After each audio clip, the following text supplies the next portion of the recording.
اعوذ باللہ من الشیطان الرجیم بسم اللہ الرحمن الرحیم اللہم صلی وسلم وبارک علی سیدنا محمد وعلی آلہ واصحابہ وازواجہ وذریتہ اجمعین۔ ہم نے پچھلی 2 نشستوں میں سورہ اخلاص اس کی حقیقت اور معرفت بیان کی تھی۔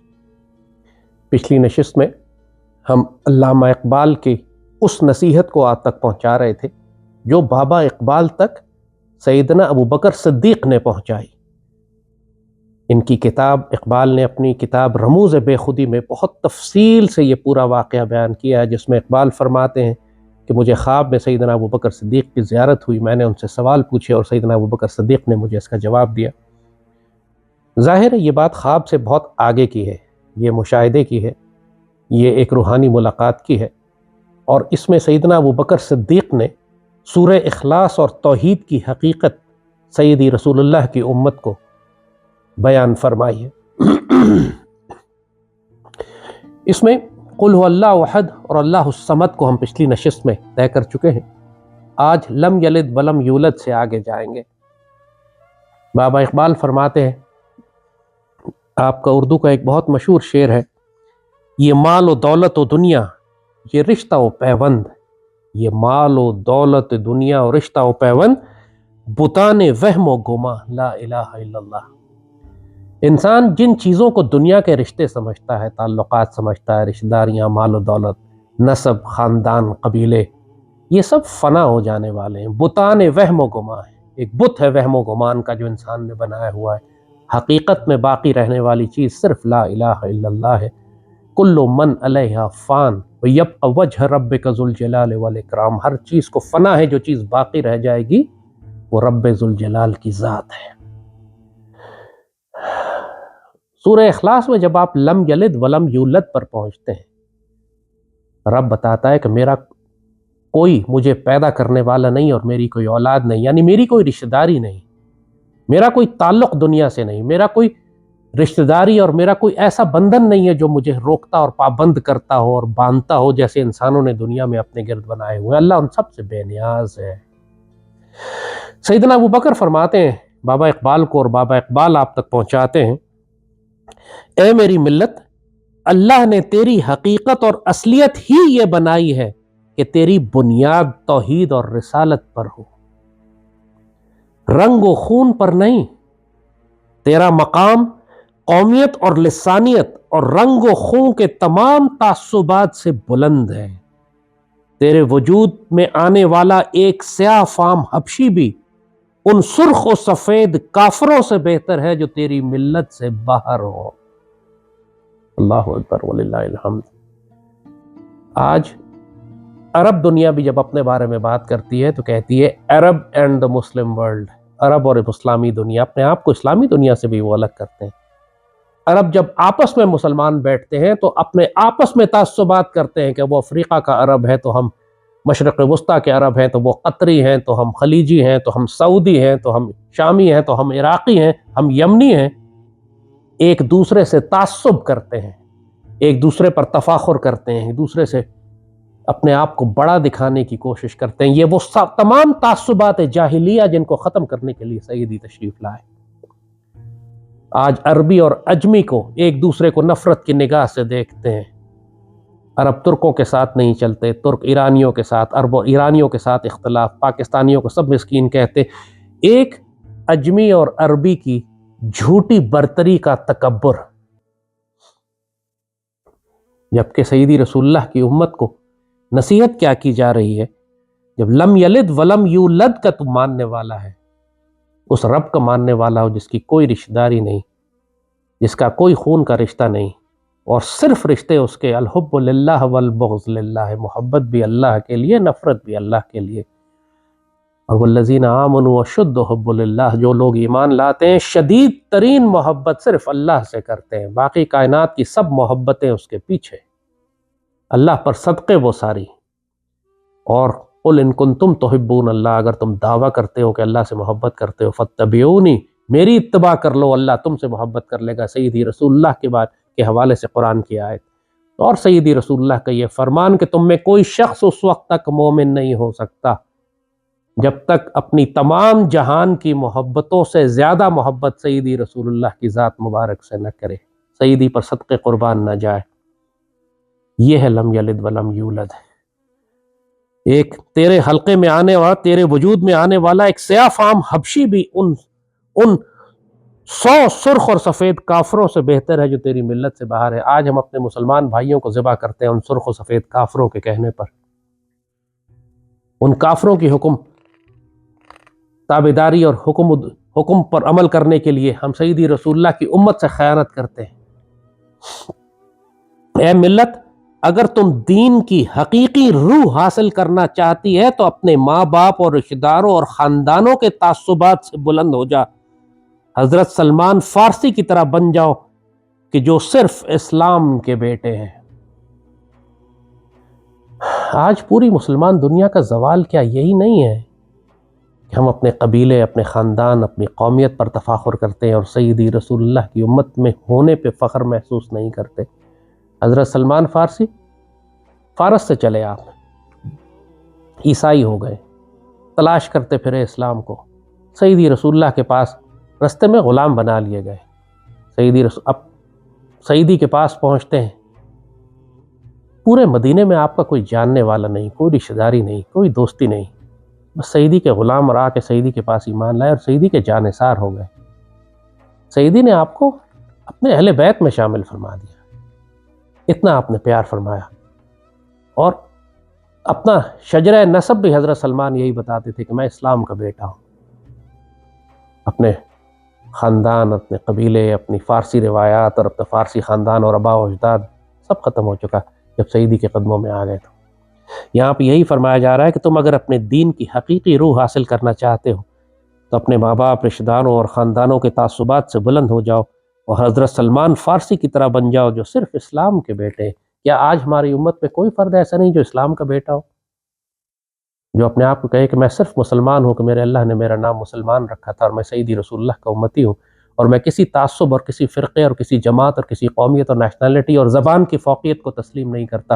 میرے نزدیک سب سے زیادہ عزت والا وہ ہے جو سیدی رسول اللہ کے نزدیک ہے۔ کیا یہ معیار یہ امت قائم نہیں کر سکتی آج؟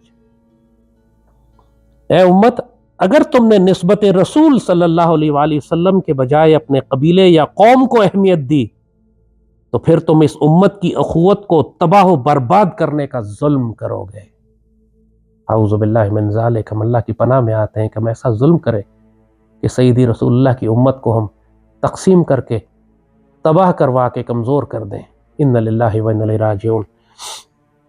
اے امت، اگر تم نے نسبت رسول کے بجائے اپنے قبیلے یا قوم کو اہمیت دی تو تم اپنی اس امت کی اخوت اور اتحاد کو تباہ کرنے کے ظلم کے مرتکب ہو گئے۔ آج پاکستان کے اندر بھی دیکھیے، اتنی جماعتیں علاقائیت پہ مبنی ہیں، کوئی سندھیوں کی تو بلوچوں کی تو پشتونوں کی تو مہاجروں کی، تو کوئی پشتون تحفظ موومنٹ ہے۔ یہ کہاں سے آ ہے؟ مسلمان تحفظ موومنٹ کیوں نہیں؟ تم سیدی رسول اللہ کی امت میں تفرقہ ڈالنے والے منافق ہو۔ چاہے تم اپنی قومیت کی بنیاد پہ کرو، لسانیت کی بنیاد پہ کرو، فرقہ واریت کی بنیاد پر کرو، ملکوں کی بنیاد پر کرو، عربی اور عجمی کی بنیاد پر کرو، گورے اور کالے کی بنیاد پر کرو، تم سیدی رسول اللہ کی امت کے خائن ہو، تم غدار اور ظالم ہو، تم سیدی کی امت کو تقسیم کر رہے ہو۔ اگر تم قومیت، لسانیت اور برادری کو دین اسلام پر اہمیت دو گے تو کبھی بھی تمہاری جڑیں ہماری ملت میں مضبوط نہیں ہوں گی، اور یہ اس بات کی دلیل ہوگی کہ ابھی تک تمہاری عقل اور فکر کافر اور غیر مسلم ہے۔ اللہ اکبر۔ کوئی شخص امت کا حصہ بن ہی نہیں سکتا۔ ہمارے کشمیر میں بھی آپ دیکھتے ہیں یہ کہ لوگ اپنے آپ کو سیدی رسول اللہ کی امت کا حصہ بنانے کے بجائے پہلے کشمیری کہتے ہیں۔ ہمارے پاکستان میں بھی لوگوں نے پاکستان فرسٹ کا نعرہ لگایا، لوگ عرب فرسٹ کا نعرہ لگاتے ہیں، اور عربوں میں بھی پھر اپنی تقسیم کرتے ہیں، کون دوسرے پہ زیادہ ترجیح اپنے آپ کو رکھ دیتا ہے۔ ایسی فکر اور سوچ رکھنے والا کبھی بھی سیدی رسول اللہ کی امت کا حصہ بن ہی نہیں سکتا۔ لوگ یہاں پر آج بات کرتے ہیں کہ ہمیں امت کا غم کیوں ہو، ہمیں کیوں فکر ہو، کیا ہم پاکستانیوں نے ٹھیکہ اٹھایا ہوا ہے پوری امت کا، اپنی اپنی نبیڑ اپنا سنبھالیں، ہمیں کیا پڑی ہے ان کی۔ یہ سب کافرانہ جملے ہیں جو یہ یہاں پہ فرمایا جا رہا ہے اس کا مطلب ہے، اس بات کی دلیل ہے کہ ابھی تک تمہاری عقل اور فکر ابھی تک کافر اور غیر مسلم ہے۔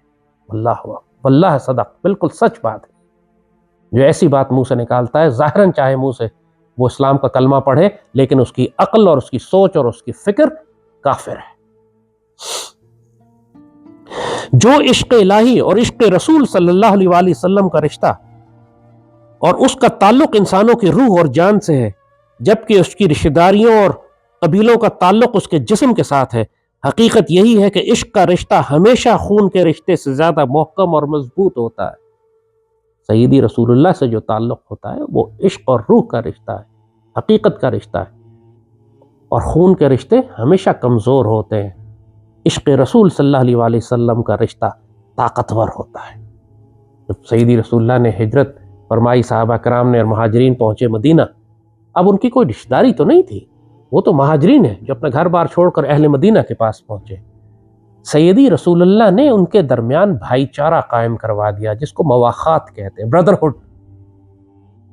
اور فرما دیا کہ ہر انصاری جو مدینے کا ہے ایک مہاجر کو اپنا بھائی بنا لے۔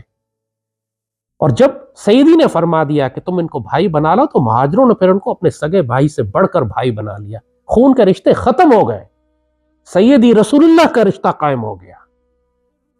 اپنی تمام جائیداد حتیٰ کہ بیویاں تک انصاری لے کر آ گئے، کہنے لگے سیدی نے حکم فرمایا تم میرے بھائی جو حکم کرتے ہو تم لے لو اس میں سے، اگر تمہیں بیوی چاہیے تو میں اپنی بیوی کو طلاق دیتا ہوں، تم لے لو، میری ساری جائیداد عادی کرتا ہوں، تم لے جاؤ، میرے جانور، میری بکریاں، میرے اونٹ، میری دولت، میرا کاروبار، بغیر سوال کیے، بغیر لکھت پڑھت کیے، بغیر گواہوں کے، صرف زبان پر کہ سیدی رسول اللہ نے فرما دیا کہ تم میرے بھائی ہو۔ اور یہ دلیل کافی ہے ہمارے لیے کہ، اور یہ ہمارے لیے حکم کافی ہے، اور آج سے تم میرے بھائی ہو۔ یہ مواخات کی وہ مثال کائنات میں نہ اس سے پہلے دی گئی نہ اس کے بعد ایسی کوئی مثال بن سکی، لیکن سیدی رسول اللہ کی امت میں یہ قاعدہ اور قانون طے ہو گیا کہ جو رشتہ بنایا جاتا ہے، لم یلد ولم یولد، جو دنیاوی رشتے کوئی تعلق نہیں رکھتے، کوئی معنی نہیں رکھتے، جو سیدی رسول اللہ کا رشتہ ہے وہی اہمیت رکھتا ہے۔ جب غزوہ بدر ہوئی تو دونوں جانب قریش تھے، باپ بیٹے ایک دوسرے کے خلاف تھے۔ حضرت ابو بکر سیدی رسول اللہ کے ساتھ تھے، اور اس وقت ان کے بیٹے ایمان نہیں لائے تھے، وہ کافروں کے ساتھ تھے۔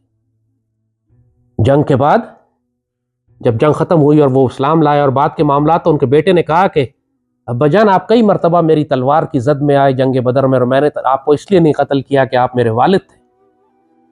حضرت ابوبکر صدیق نے فرمایا واللہ اگر تو میری تلوار کی زد میں آتا تو میں تجھے قتل کرتا کہ تو اللہ کے رسول کا دشمن تھا۔ اللہ اکبر وللہ الحمد، اللہم صلی وسلم مبارک علی سیدنا محمد وعلی آلہ وصحبہ وسلم۔ اگر تم نے عشق الہی اور عشق رسول کا راستہ اختیار کرنا ہے تو یہ لازم ہے کہ اپنے خون اور برادری کے رشتوں کو ترک کرنا پڑے گا، ایران اور عرب کی نسبت کو بھی ترک کرنا پڑے گا۔ ہمارے ہاں بڑے بڑے ظلم لوگ اس لیے قبول کر لیتے ہیں کہ یہ ہماری برادری کا آدمی ہے، یہ ہمارا اپنا جاننے والا رشتہ دار ہے، ہمارا قریبی ہے، میرا گرائی ہے، میرا ساتھ والا ہے، میں اس کو جانتا ہوں، میرے تعلقات ہیں، تو وہ سیدی رسول اللہ کی امت سے خیانت بھی کر دے، پاکستان کو نقصان بھی پہنچا دے، سیدی کی امت کو نقصان پہنچائے، تکلیف دے، مسلمانوں کو ہلاک کروائے، سیدی کی امت کی آبرو کو فروخت کر دے، لوگ اس کی پھر بھی حفاظت کرتے ہیں اور اس کو بچاتے ہیں کہ یہ ہمارے قبیلے کا ہے، ہمارے ملک کا ہے، ہمارے گاؤں کا ہے۔ ان للہ و انا الیہ راجعون۔ یہی فرمایا گیا کہ اگر تو حقیقی معنوں میں عشق الہی اور عشق مصطفیٰ کا راستہ اختیار کرنا چاہتا ہے تو تجھ پہ لازم ہے کہ خون اور برادری کے رشتوں کو ترک کر دے۔ ایران اور عرب قومیت کے معاملے میں بھی ساری امت خلافت عثمانیہ کے خلاف بغاوت ہی عربوں نے اس لیے برپا کرائی، عرب ریولٹ کہا اس کو۔ لارنس آف عربیہ اور انگریزوں نے یہ پٹی پڑھا دی ان عربوں کو کہ یہ ترک اجمی باہر سے آ کر مدینے اور مکے پر حکومت کرتے ہیں، عرب دنیا پر حکومت کرتے ہیں، تمہارا فرض ہے کہ ان کے خلاف بغاوت کرو، اپنی حکومتیں بناؤ۔ جس پر بابا اقبال نے فرمایا تھا کہ یہ ہاشمی بیچ رہا ہے آبرو دین مصطفیٰ، اور خاک و خون میں لٹ رہا ہے ترکمان سخت کوش۔ اس بغاوت کے نتیجے میں جو خلافت عثمانیہ کو تباہ کر دیا گیا اور امت کو یتیم کر دیا، جو اس کا نقصان ہوا پھر پوری دنیا میں، ان للہ و انا الیہ راجعون۔ آج تک مسلمان امت سنبھل نہ سکی، پھر اللہ نے تحفے کے طور پر پاکستان دیا۔ کریں گے اہل نظر تازہ بستیاں آباد۔ بابا اقبال نے خوشخبری بہت پہلے دے دی تھی، نہیں ہے میری نگاہ سوئے کوفہ و بغداد، میں بغداد اور کوفہ کی جانب یعنی پرانی عرب سویلائزیشنز کی جانب اور ترک سویلائزیشنز کی جانب نہیں دیکھ رہا، اب نئی بستیاں آباد ہوں گی پاکستان، اور اللہ تعالیٰ ان سے کام لے گا، تجھ سے لیا جائے گا کام تجھ سے دنیا کی امامت کا۔ لیکن ہم راستہ کہاں بھول گئے؟ یہاں بھول گئے کہ ہم نے اللہ کے دین کو جو نافذ اور غالب اور قائم کرنا تھا، اس کی جگہ ہم لبرل سیکولر ڈیموکریسی اور مارشل لا اور ڈکٹیٹرشپس اور اینگلو سیکسن لاز اور قومیت اور لسانیت اور فرقہ واریت میں تقسیم ہو گئی یہ امت۔ سیدی رسول اللہ اللہ کا نور ہے، اور اسی طرح یہ امت سیدی رسول اللہ، امت رسول صلی اللہ علیہ وآلہ وسلم بھی اللہ کا ہی نور ہے۔ اس امت کا وجود ہی سیدی رسول اللہ کے وجود سے جڑا ہوا ہے اور ان کے نور سے تخلیق شدہ ہے۔ اللہم صلی وسلم وبارک علی سیدنا محمد وعلی آلہ وصحبہ وسلم۔ یہ آپ کو حقیقت انسانیہ کی حقیقت جب بتائی تھی کہ سب سے پہلے اللہ نے نور مصطفیٰ تخلیق کیا، ظاہر کیا، اور اس کے بعد نور مصطفیٰ سے اللہ نے پوری کائنات بنائی۔ اور اس امت کے حوالے سے بھی بابا اقبال یہاں پہ یہی حقیقت بیان فرما رہے ہیں کہ اس امت کا وجود ہی سیدی رسول اللہ کے وجود سے جڑا ہوا ہے اور ان کے نور سے تخلیق شدہ ہے۔ سیدی رسول اللہ اللہ کا نور ہے، اور یہ امت رسول اللہ بھی، امت رسول بھی اللہ کا ایک نور ہے۔ اس امت کی حقیقت بھی وہی ہے جو سیدی رسول اللہ کا نور ہے، جو سیدی رسول اللہ نے اپنا فیض اور اپنا کرم اور اپنا نور اور فضل اس امت پر عطا فرمایا ہوا ہے۔ جو کوئی بھی ملک اور قوم کی نسبتوں میں گرفتار ہے، حقیقت یہ ہے کہ وہ لم یلد ولم یولد کے مفہوم سے ہی ناواقف ہے۔ اللہ اکبر وللہ الحمد۔ لوگ مسلمانوں میں رشتے نہیں کرتے آپس میں کہ جی ہم پنجابی ہیں اور وہ پٹھان ہیں، اور وہ اردو سپیکنگ ہے اور وہ کشمیری ہے۔ یہ ایسے تعصب اور جہالت کے جملے آپ کو اس قوم میں سننے کو ملتے ہیں۔ ہم اپنی برادری سے باہر رشتے نہیں کرتے، بڑے تکبر سے کہتے ہیں ان للہ و انا الیہ راجعون۔ وہ زمانہ جاہلیت کی ناپاک غلاظت میں ابھی تک ڈوبے ہوئے ہیں۔ اور بابا اقبال فرماتے ہیں یہاں پہ اس کا مطلب ہے کہ تم لم یلد ولم یولد کی حقیقت سے ہی واقف نہیں ہو۔ اس امت میں رشتہ داریاں اور تعلقات ادب رسول اور عشق رسول اور نسبت رسول پر ہوتی ہیں، اجمی اور عربی اور قوم اور برادریت اور قومیت اور لسانیت اور فرقہ واریت پر نہیں۔ اور جو ابھی تک اس کے جال میں گرفتار ہے وہ توحید اور لم یلد ولم یولد کی حقیقت سے آگاہ ہی نہیں ہے۔ اب آپ کو سمجھ آئے گا یہ امت ذلیل اور رسوا کیوں ہو رہی ہے۔ اس کی توحید ختم ہو گئی، یہ شرک میں گرفتار ہو گئی۔ جیسے کہا کہ لوگ صرف شرک کو محدود کر دیتے ہیں اس بات کے اوپر کہ مزار پہ جا کے دعا کیوں کیا، روضہ پاک کی جالیوں کو ہاتھ کیوں لگایا، باقی ساری زندگی ان کی ناپاک اور غلیظ شرک میں ڈوبی ہوتی ہے، اور ان کو شرک کا مفہوم ہی نہیں معلوم کہ شرک کہتے کس کو ہے۔ وَلَمْ يَكُنْ لَهُ كُفُوًا أَحَدٌ، نہ کوئی اللہ جیسا ہے نہ کوئی اس کے برابر ہو سکتا ہے، ظاہری مفہوم۔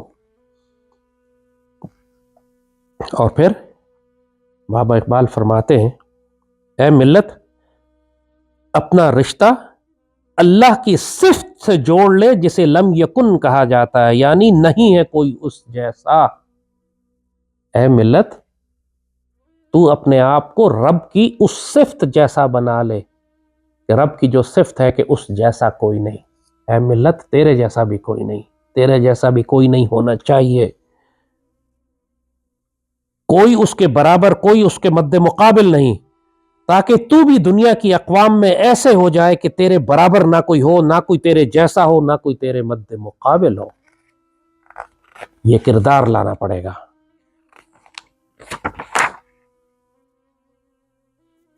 وہ جس کی ذات واحد ہے اور اپنے ساتھ کسی کو شریک کرنا پسند نہیں کرتی، اس کا بندہ پھر کس طرح اپنے آپ کو شریک ہونا قبول کر سکتا ہے؟ جب وہ ذات منفرد ہے تو اس کا بندہ منفرد کیوں نہیں؟ مسلمان کیسے کافروں کی نقل کر سکتے ہیں؟ مسلمان کیسے کافروں کی اتباع کر سکتے ہیں؟ مسلمان کیسے کافروں سے اپنی فکر اور سوچ اور تہذیب اور معیشت اور سیاست اور عدالت کا نظام لا سکتے ہیں؟ کیسے ممکن ہے؟ مسلمان نہیں ہے، پھر وہ مشرک ہے۔ قرآن خود کہتا ہے پھر کہ جو اللہ کے احکامات کے مطابق فیصلہ نہیں کرتے، وہی تو کافر ہیں، وہی تو مشرک ہیں، کیونکہ وہ اللہ کی توحید میں شرک کر رہا ہے، دعویٰ کرتا ہے وہ زبان سے کہ ہم ایمان لائے، حالانکہ وہ صرف اسلام لائے، ایمان تو ان کے دلوں میں داخل بھی نہیں ہوا۔ مومن تو دنیا کی ہر طاقت اور قوت اور بلندی سے بھی زیادہ بلند ہوتا ہے، اس کی تو یہ غیرت یہ گوارا نہیں کرتی کہ کفر و طاغوت کی کوئی طاقت اس کی برابری کرے۔ یہ کیسے ممکن ہے کہ مسلمان یہ قبول کر لے کہ اللہ کے دین کے اوپر کوئی کافر طاقت، کوئی ظالم طاقت، کوئی مشرک طاقت اللہ کے دین سے زیادہ طاقتور ہو؟ خلیفہ ہارون رشید بغداد کے خلیفہ تھے، اور اس زمانے میں رومن امپائر یورپ میں بہت طاقتور تھی۔ تو رومن امپائر نے مسلمانوں کے علاقوں میں کچھ پیش قدمی کرنی چاہی، مسلمانوں کے کچھ قافلوں کو لوٹا، کچھ مسلمانوں کے ساتھ زیادتیاں کی۔ اب ظاہر ہے اس کو جواب دینے کے لیے مسلمانوں کے خلیفہ نے اس کی ذمہ داری تھی، اور خلیفہ ہارون رشید نے اپنا وہ تاریخی خط لکھا روم کے بادشاہ کو، اور ذرا نوٹ کریں، ذرا دیکھیں ذرا یہ کہ وہ خط شروع کیسے ہوتا ہے۔ یا کلب الروم، اے روم کے کتے، اللہ اکبر وللہ الحمد، اس طرح خط شروع ہوتا ہے۔ اس نے مسلمانوں پر حملہ کیا تھا، مسلمانوں کو شہید کیا تھا، اور اس طرح خط لکھا گیا اس کو۔ اس نے چیلنج کیا خلافت اسلامیہ کو، اس نے چیلنج کیا مسلمان ریاست کو، تو مسلمان خلیفہ نے اس کو پھر ایسے جواب دیا۔ تمام تر کمزوریوں کے باوجود اس خلیفہ میں بھی اتنی غیرت تھی کہ وہ سیدی رسول اللہ کی امت کے دفاع میں کافروں کے تعرض کو، ان کی بدماشی کو برداشت نہیں کر سکا۔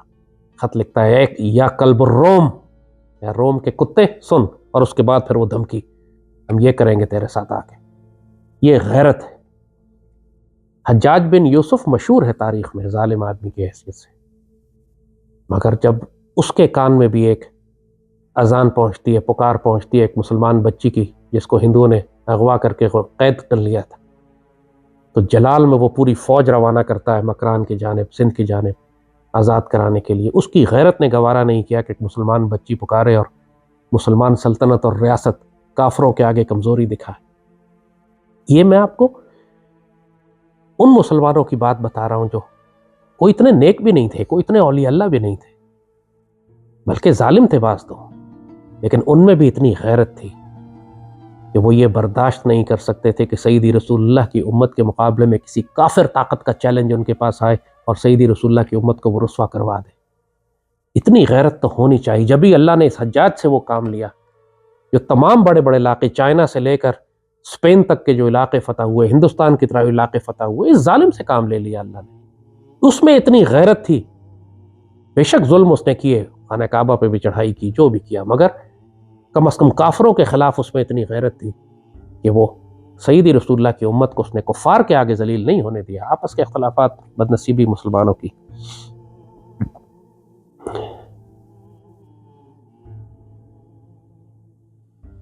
اے ملت، تمہیں تو اللہ تعالیٰ نے اس خوشخبری کی چادر پہنائی تھی کہ لا تحزنوا، یعنی نہ خوفزدہ ہو، نہ دکھی ہو، اللہ تمہارے ساتھ ہے، اور ساتھ ہی تمہیں یہ خوشخبری دی گئی تھی کہ تم ہمیشہ کامیاب ہوگے، دشمنوں کو شکست دو گے اگر تم اپنے عشق اور ایمان پر مستحکم رہو۔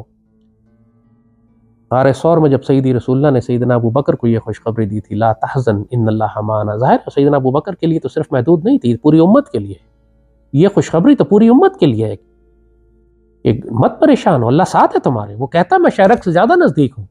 جب ایک بے چین بندہ مجھ سے دعا کے لیے پکارتا ہے تو رب ہی ہے جو اس کی دعاؤں کو سنتا ہے، اور تم ہی کامیاب ہوگے، انتم العالون، تم ہی زبردست اور کامیاب ہو اگر تم اللہ پر ایمان رکھتے ہو، اور تمہیں اللہ تعالیٰ دنیا اور آخرت میں اپنے دشمنوں پہ کامیابی دے گا، دشمنوں کو رسوا کرے گا اگر تم اپنے ایمان اور عشق پر مستحکم ہو۔ اے قوم، تم کو تو خوشخبری دی گئی تھی اللہ اس کے رسول کی طرف سے۔ سیدنا ابو بکر صدیق رضی اللہ تعالیٰ عنہ یہ نصیحتیں مشاہدے اور ملاقات میں بابا اقبال کو سمجھا رہے ہیں، اور بابا اقبال ہم تک پہنچا رہے ہیں۔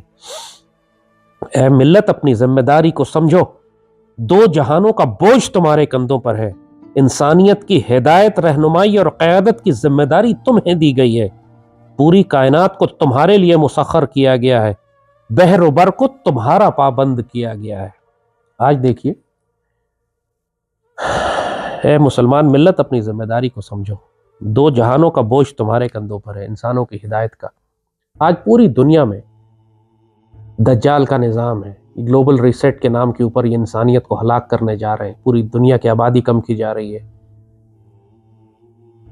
کون سا ظلم اور گناہ نہیں ہے جس کے قوانین بنا کر پوری دنیا میں نظام مسلط کیا جا رہا ہے، طاغوت اور ظلم و استبداد کا دیو، اور پوری انسانیت پریشان ہے، کسی کے پاس ہدایت کا کوئی ذریعہ نہیں ہے۔ لوگ کہتے ہیں دنیا میں عیسائی زیادہ ہیں تو یہودی زیادہ ہیں، تو وہ ہندو زیادہ ہیں تو چینی زیادہ ہیں، ہدایت تو کسی کے پاس نہیں ہے، ہدایت تو صرف اللہ، اس کے رسول صلی اللہ علیہ وآلہ وسلم کی امت کے پاس ہے، قرآن صرف ہمارے پاس ہے۔ اگر کفر کو دنیا میں کوئی چیلنج کر سکتا ہے تو صرف مسلمان کر سکتے ہیں، اور تو کوئی ملت کفر کے خلاف کھڑی نہیں ہو سکتی۔ اس کے پاس نہ نظریہ ہے، نہ اللہ کی طاقت ہے، نہ اس کے پاس سیدی رسول اللہ ہے۔ یہ ذمہ داری تو ہم مسلمانوں کو دی گئی ہے، ہم نے تو پوری امت کا بوجھ اٹھانا تھا۔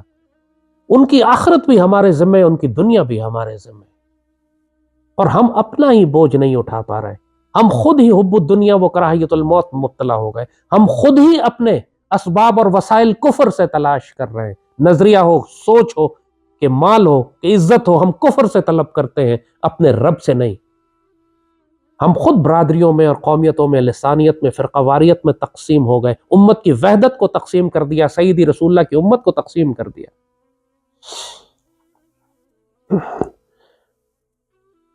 تم کو تو کائنات کا بادشاہ مقرر کیا گیا تھا، تم تو خلیفۃ اللہ فی الارض تھے، تم سیدی رسول اللہ کی امت تھے، تم یہ کائنات کو مسخر کیا تھا۔ سخر لکم ما فی السماوات و ما فی الارض، اللہ کہتا ہے پوری کائنات میں جو کچھ ہے تمہارے لیے میں نے تسخیر کر دیا۔ اس مقام پر پہنچو، تم نے تو وہاں پہنچ کے امت کی قیادت کرنی تھی، کہاں تم راستہ بھول بیٹھے؟ اے ملت، تیرا حال یہ ہے کہ تو اپنی رب کی طرف سے دیے گئے تمام تر وسائل کے باوجود پرواز کے لیے پر ہی نہیں کھولتی۔ ایک بار بند کر کے تو بیٹھ گئی ہے، تجھے اللہ نے اتنی طاقت و وسائل اور پر دیے ہیں پرواز کرنے کے لیے کہ آسمانوں کی بلندیوں تک پرواز کرے، زمین و آسمان و کرسی و عرش تیری زد میں، اور تو پر ہی نہیں کھولتی، تو اڑتی نہیں ہے، پرواز ہی نہیں کرتی۔ ایک کیڑے کی مانند خاک کے اندر غرق ہو کر زندگی گزارنے پر راضی ہے۔ ان للہ و انا الیہ راجعون۔ جگر کٹ جاتا ہے بابا اقبال جس دکھ اور تکلیف کے ساتھ یہ پیغام اس امت کو دے رہے ہیں، کیڑے مکوڑوں کی طرح۔ حقیقت آپ دیکھ لیجیے، ہندوستان کے مسلمانوں کو دیکھیے، مشرکوں کے نیچے 70-75 سال سے رہتے رہتے ان کا حال کیا ہو گیا ہے۔ حقیقت میں نظر آتا ہے کہ بیچارے کیڑے مکوڑوں کی طرح، نہ کوئی خودی، نہ کوئی سیلف ریسپیکٹ، نہ کوئی عزت، نہ کوئی مقام، نہ کھڑے ہو سکتے ہیں، نہ سٹینڈ لے سکتے ہیں۔ مشرک جس طرح چاہتے ہیں ان کو رسوا کرتے ہیں، قتل کرتے ہیں، مال لوٹتے ہیں، گھروں کو جلاتے ہیں، مسجدیں تباہ کرتے ہیں۔ مسلمان کیوں نہیں کر سکتے سوائے احتجاج کرنے کے؟ کشمیر کے مسلمان 1 کروڑ مسلمان ہیں، کیسے کافروں کے نیچے راضی ہیں؟ کیسے ممکن ہے کہ اگر یہ بغاوت کریں تو کافر ان کو قابو کر سکیں؟ لیکن یہ بھی اقوام متحدہ کی جانب دیکھتے ہیں۔ فلسطین کے مسلمان، مسجد اقصیٰ کے آس پاس کے جو مسلمان ہیں، انہوں نے تو کبھی نہیں کہا کہ ہم اقوام متحدہ سے مدد لیں گے۔ وہ تو پتھر اٹھا کے جس طرح مسجد اقصیٰ کا دفاع کرتے ہیں، پوری امت کے بہترین مسلمان اس وقت آپ کو مسجد اقصیٰ کے آس پاس ملتے ہیں۔ وہ فلسطینی ملتے ہیں کہ جو اسرائیل کے خلاف ایک مزاحمت اور غیرت و دلیری کے ساتھ مقابلہ کر رہے ہیں۔ وہ بھی تو اسی امت کا حصہ ہے، ہندوستان کے مسلمان بھی اسی امت کا حصہ ہیں۔ دونوں کا فرق دیکھتے ہیں آپ؟ وہ تصادم میں ہیں، وہ روز شہید دے رہے ہیں، روز مقابلہ کر رہے ہیں۔ اس لیے اللہ تعالیٰ ان کے اندر وہ غیرت و جلال اور جمال پیدا کرتا ہے۔ جنہوں نے ہتھیار ڈال دیے اور غلامی قبول کر لی ہندوستان کے مسلمانوں کی طرح، ان کی ذلت و رسوائی اب آپ کے سامنے، وہ کیڑے مکوڑوں کی طرح ہیں واللہ، اور اب ان کو کچل دیا جائے گا، سوائے چند غیرت مند جو بیچ میں کھڑے ہو کے لڑیں گے وہ شہید ہوں گے، باقی بیچارے تو بے بسی اور بے کسی میں مارے جائیں گے۔ 25 کروڑ ہیں، لیکن آپ دیکھتے ہیں کہ ہندوستان کے مسلمانوں کی نہ کوئی آواز ہے، نہ کوئی شجاعت ہے، نہ کوئی دلیری ہے، نہ کوئی تحریک ہے، نہ کوئی منظم۔ 25 کروڑ مسلمان کسی جگہ پہ اور ذبح کر دیے جائیں، ابھی کر دیے جائیں گے۔ ان للہ و انا الیہ راجعون۔ باقی زندگی پاکستان کے اندر کیا حال ہے لوگوں کا؟ ہر وقت یہی ہم کیسے کر سکتے ہیں، کون کرے گا، دنیا کیا کہے گی، ہم کیسے کر سکتے ہیں، طاقت کہاں ہے ہمارے پاس، معیشت کمزور ہے۔ یہ کیڑے مکوڑے لوگ ایسی بات کرتے ہیں، غیرت مند شیر دلیر تو ایسی بات نہیں کرتا۔ اب آپ اپنے ہمسائے میں افغان طالبان کو دیکھ لیں، جو مرضی اختلاف آپ ان سے کرتے رہیں، لیکن 40 سال میں 2 بڑی بڑی سپر پاورز کو انہوں نے تباہ کیا ہے۔ پوری افغان قوم میں کسی نے شکایت نہیں کی کہ ہم پہ جنگ مسلط ہو گئی، مصیبت پڑ گئی، تباہی ہو گئی، تباہ ہو گئے، برباد ہو گئے۔ انہوں نے ہتھیار اٹھائے اور 20 سال لیے، لیکن بڑی بڑی سپر پاورز کو اپنے ملک سے نکال دیا۔ کیا معیشت تھی افغان طالبان کی، کیا اکانومی تھی ان کے پاس، کیا فارن پالیسی تھی؟ کب انہوں نے اقوام متحدہ سے کہا کہ آ کے ہماری مدد کرو؟ کب انہوں نے احتجاج کیا، جلوس نکالے، سڑکوں پہ پتھراؤ کیا، یہ دھرنے دیے؟ یہ سب بغیرتوں اور بزلوں کے کام ہے. غیرت مند تو ایسے کام نہیں کرتے. سیدی رسول اللہ کی امت تو یہ نہیں کرتی. وہ تو اپنی عزت کی حفاظت کرنے کے لیے یا غازی ہوتی ہے یا شہید ہوتی ہے، کافروں سے بھیک تو نہیں مانگتی. تو ذلیل و خوار اس لیے ہوئی ہے کہ تو نے قرآن سے تعلق توڑ لیا. ظاہر امت جو ذلیل و خوار ہے بابا. حضرت ابوبکر صدیق بابا اقبال کے ذریعے یہ پیغام دے رہے ہیں.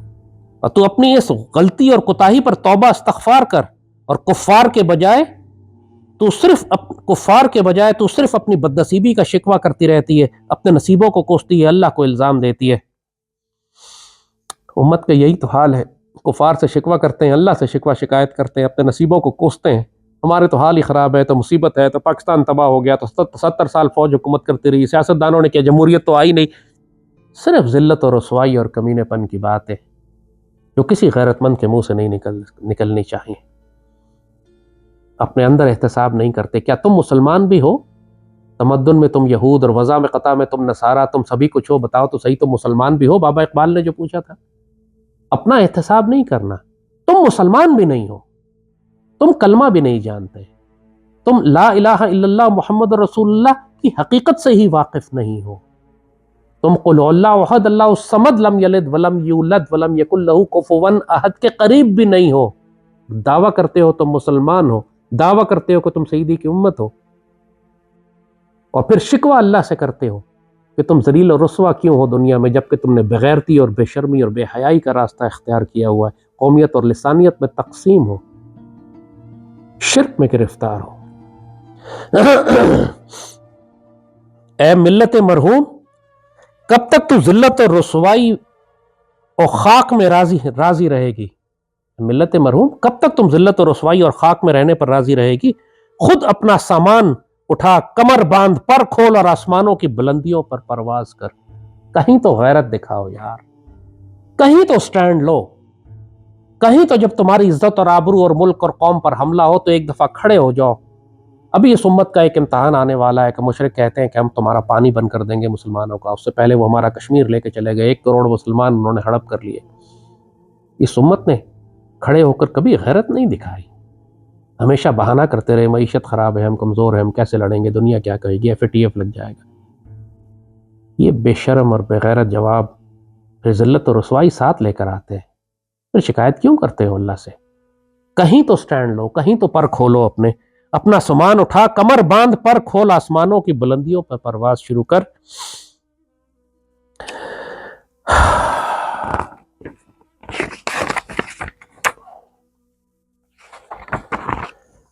یہاں پر بابا اقبال بہت دکھ کے ساتھ اس مثنوی اسرار و رموز کا اختتام کرتے ہیں.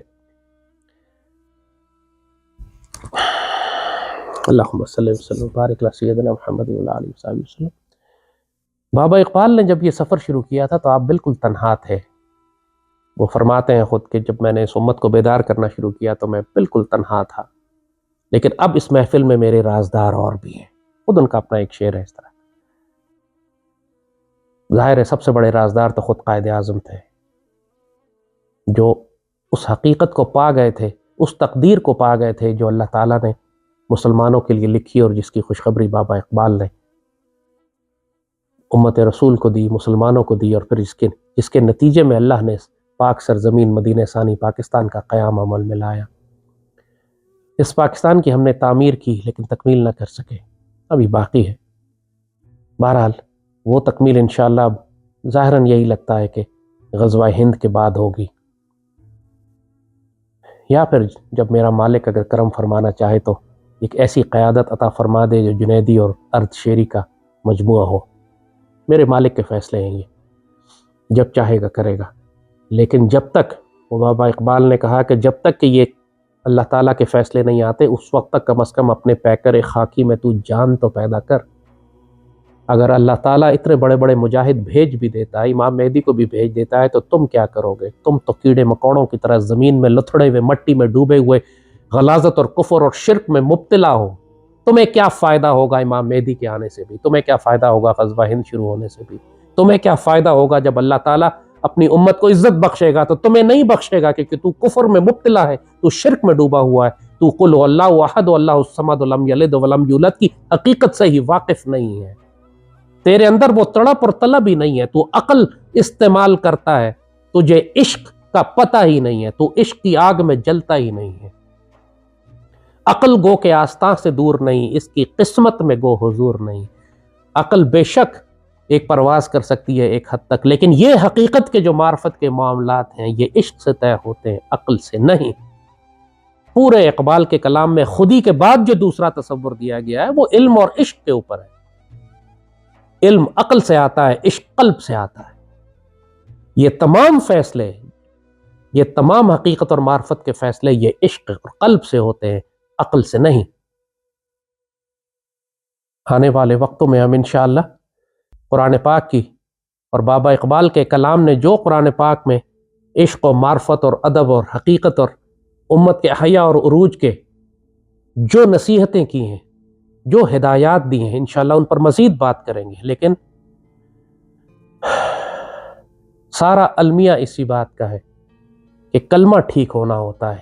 سلطان باہو رحمۃ اللہ علیہ نے اسی پر یہ بات فرمائی تھی، جب ان کے مرشد نے ان کا کلمہ ٹھیک کرایا، ان کو توحید یاد کرائی، توحید کی حقیقت بتائی، سلطان باہو بھی بس مستی میں اور نشے میں پکار اٹھے، کلمہ یار پڑھایا باہو میں سدا سہاگن ہوئی ہو۔ ایک دفعہ مجھے میرے رب نے، میرے یار نے کلمہ پڑھا دیا، مجھے اس کی حقیقت بتا دی، میں تو ایسے ہو گئے جیسے سدا سہاگن۔ سدا سہاگن اس کو کہتے ہیں ایک ایسی خوش نصیب عورت جس کا سہاگ سلامت ہوتا ہے، جو کامیاب ہوتی ہے۔